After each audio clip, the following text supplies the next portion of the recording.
Welcome back. Daily Dose, Wednesday, February 22nd, 2017. It's the middle of the week, and it's time for The Lounge.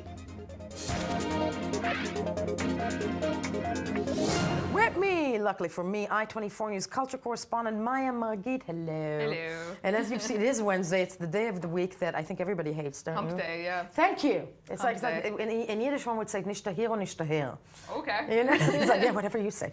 Maya, Maya Margit, what do you have for us in culture this week? So, a new study just came out. This is one of the top headlines in culture right now.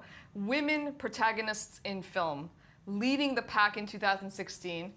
This is a record-breaking year. It was a record-breaking year for women in film in Hollywood. Right. In the 100 top grossing films, women led 29% of these top 100 grossing films in Hollywood in 2016. Mainstream films, mainstream, not Sundance, not Sundance, not indie, only mainstream Hollywood top grossing films. This is up 7% from the year before. It's a record. It's never happened before. Okay, it's unbelievable. And like top grossing, we're talking like women action. What did we have? We had mostly comedy, some science fiction, some drama, Arrival, Ghostbusters, different movies like that. Arrival, yeah.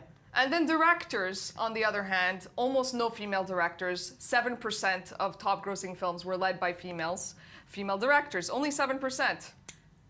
Say that again. 7%. 7% only. Only 7%, down 2% from the year before. So things are actually getting worse. And apparently, Hollywood might be sued because of this. Because it's incredibly they're saying there's some kind of discrimination in hiring female directors. Yeah, you think? Yeah. I definitely think there's a case there for them. I think that's a slight warning. If only 7% of women, 7% of the entire 100% of directors is women. It's actually kind of shocking, yeah. It's ridiculous. Yeah. Yes, moving along.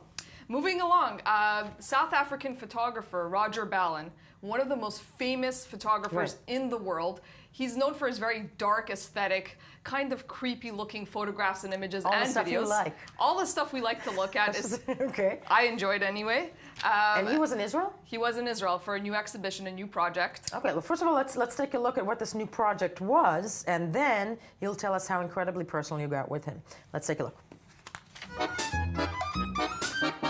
Haunting images rising up from the depths of the imagination. From the surreal to the downright nightmarish, South African photographer Roger Ballen's dark aesthetic comes to life in his latest project, The Theater of Apparitions. It all began when he saw a blacked-out window in a women's prison and decided to scratch out drawings. On show in Israel for the first time, it took Ballen 8 years to finish the series. The apparitions come alive in an animated film springing straight from the artist's subconscious. Ballen's earlier work documented the poor and mentally ill in Johannesburg, South Africa, the city he calls home. Many have described his photos as grotesque or disturbing, but the art world is fascinated with these images.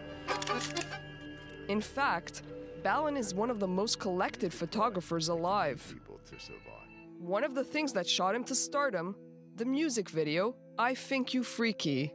Ballen combined with the South African rap group Die Antwoord to make the clip. And the video now has tens of millions of views on YouTube. So what's next for Ballen? A book called Ballenesque, which will look back on more than 40 years of photography, video, and drawings. And one that Ballen hopes will capture the horrors and wonders of his unique aesthetic. Maya, you freak. If I were your boyfriend, I'd be very, very concerned right now. But you had a chance to sit with them, Ballen, right? I sure did, yeah. How was it? Quite intense. Okay, this will be the one-on-one of Maya Margit with this amazing creator. Let's take a look. You often mention a kind of journey into the psyche in your work, and I see sort of a reference to Carl Jung and his psychology. Would you say that you're kind of trying to document your own voyage through your unconscious with these works? You're absolutely right. I think you're correct in what you say. It's a voyage into the interior, but where the conscious mind starts, where the subconscious mind starts, where they both end, where they overlap, where you're talking about something you can't actually define. Many people have described your work as being spooky or grotesque. Do you want to generate a kind of discomfort when people look at your work? Not really. Most of art just reinforces what we know already. It's soothing and puts you to sleep, basically. So I think it's important for me that art actually pierces the mind and stays with the person and helps the person. Regarding the marginalized characters or people that you photographed in South Africa, how exactly did you find these people? In the early days, you know, I would drive around trying to find something or somebody that interested me, and if there's some sort of attraction between me and them, I guess. These people were transformations through Roger Ballen's mind and through his camera. Have you ever had the chance to work in Israel before? I got here in January 1st, 1974. It was a very tumultuous time in Israeli history. It was right after the war, and the country was really in a state of shock. Some countries like South Africa are actually very supportive of the boycott, divestment and sanctions movement, or BDS movement. Many of these BDS supporters discourage artists from coming to Israel to work. What do you think about that? I think it's garbage. You know, it's just hypocrisy. They're much, why don't they persuade people to go to most of the countries in Africa who have worse issues that they're trying to reflect on than here? So the thing is, if you try to understand politics in the world, you just want to forget about mankind. Who would you say is your biggest artistic influence? Roger Ballen. Yeah, okay. Roger Ballen.